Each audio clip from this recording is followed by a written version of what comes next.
文物中西合璧呢樣嘢咧，應該澳門都獨有㗎啦。咁所以喺我哋修復上面咧，都具有一定嘅挑戰性啦。修復之前係有一個好長同埋好仔細嘅前期嘅探測啊。咁呢個重要性咧，係牽涉到我哋之後修復成唔成功嘅。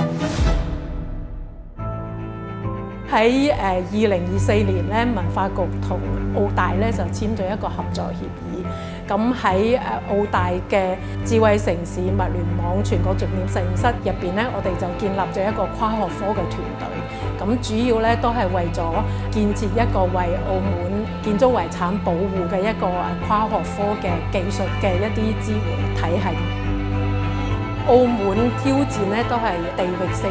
環境嘅挑戰嚟嘅。當傳統材料遇到夏天好潮濕、冬天好乾燥嘅呢啲反覆嘅問題嘅時候咧，對佢嘅影響係最大嘅。咁所以我哋喺做修復嘅時候咧，必須要關注呢個波動式環境去做針對性嘅保護，因為冇一個標準咧可以話到俾我哋知呢啲中西合璧嘅建築物可以點樣去修復。咁所以喺我哋制定修復嘅方案嘅時候咧，必須針對佢哋而家中西合璧，無論喺建築技術或者係材料技術上面。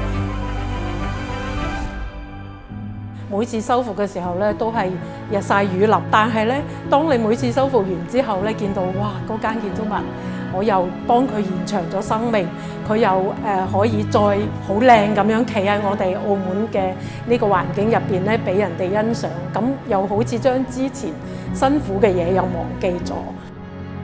我本身喺澳門長大，嗰啲建築物咧對我嚟講咧係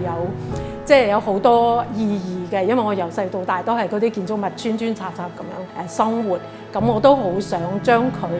修復好、保留好，俾到